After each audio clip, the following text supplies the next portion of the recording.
అందరూ బాగున్నారు కదా. లతా స్పెషల్లో ఈరోజు మన రెసిపీ స్పగెట్టీతో ఉండబోతుందన్నమాట. అయితే వీటిని ఉడికేంత వరకు చాలా కేర్ఫుల్గా చూసుకోవాలి. అస్సలు బ్రేక్ అవ్వకుండా మనం కాపాడుకోవాలి వీటిని.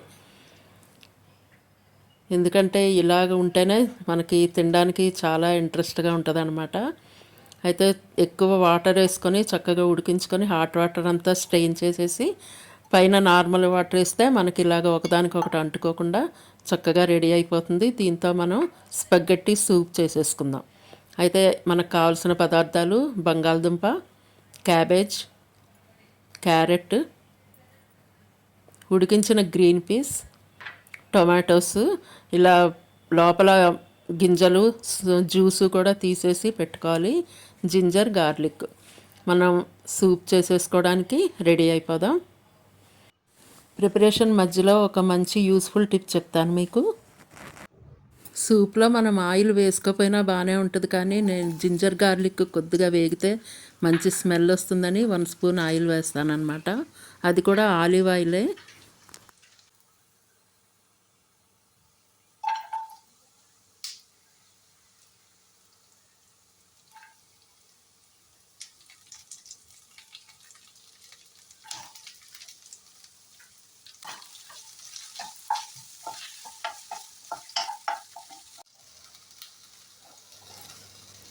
ఒక స్పూన్ కార్న్ ఫ్లోర్ తీసుకొని వాటర్ వేసి మిల్క్ లాగా చేసి పెట్టేసుకోవాలి పక్కన.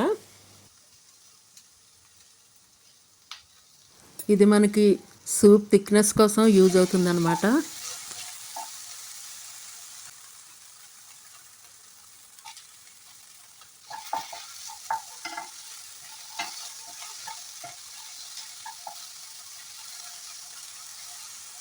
ఈ వెజిటేబుల్స్ మనకి పూర్తిగా కుక్ కావాల్సిన అవసరం ఉండదు.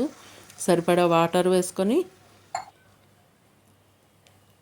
రుచికి తగినంత సాల్ట్ వేసుకొని ఉడికించిన గ్రీన్ పీస్ కూడా వేసేసుకోవాలి. రెసిపీస్ అన్నీ వాచ్ చేస్తూ ఉండండి. ఇలా ఉడుకుతున్నప్పుడు కార్న్ ఫ్లోర్ వాటర్ కూడా మనం యాడ్ చేసేసుకోవాలన్నమాట. ఈ టైంలో మనకి సూప్కి కావాల్సిన పదార్థాలన్నీ ఒక్కొక్కటి యాడ్ చేసేసుకోవాలి. Pepper powder, sambar powder,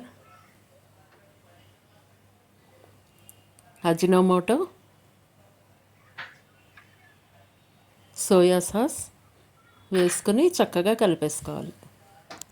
sambar powder thickness కోసం యూజ్ అవుతుందన్నమాట. టేస్ట్ బ్యాలెన్స్ కోసం కొద్దిగా షుగర్ యాడ్ చేసుకోవాలి. సూప్కి అయితే మనకి వెజిటేబుల్స్ ఎక్కువగా ఉడకాల్సిన అవసరం ఉండదు.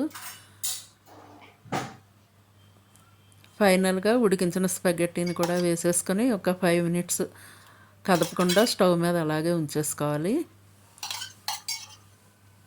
చక్కగా ఒక్కసారి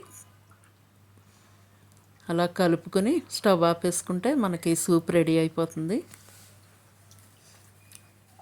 అయితే ఈరోజు నేను చెప్పబోయే టిప్ ఏంటంటే, బ్యాంగిల్స్, చైన్స్, ఇయర్ రింగ్స్ మనం రెగ్యులర్గా పెట్టుకుంటాం కదా, అవి క్లీన్ చేసుకోవడానికి వానిష్ లిక్విడ్ యూస్ చేస్తే చాలా బాగా క్లీన్ అవుతాయి అన్నమాట. మీరు కూడా ట్రై చేసి చూడండి.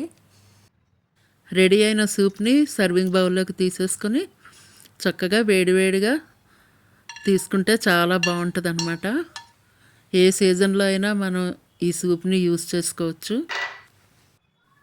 మన వీడియోస్ అన్నీ చూస్తూ మీ ఐడియాస్ కూడా షేర్ చేస్తూ ఉండండి. చివరిగా రెడ్ చిల్లీ ఫ్లేక్స్తో గార్నిష్ చేసేసుకుని తినేద్దాము. అయితే ఈ రెసిపీ మీకు నచ్చితే మీరు కూడా ట్రై చేయండి, మీ ఫ్రెండ్స్కి షేర్ చేయండి. ఇంకా ముందు ముందు ఛానల్ని సపోర్ట్ చేస్తూ ఉంటారని ఆశిస్తున్నాను. Thank you. Bye bye.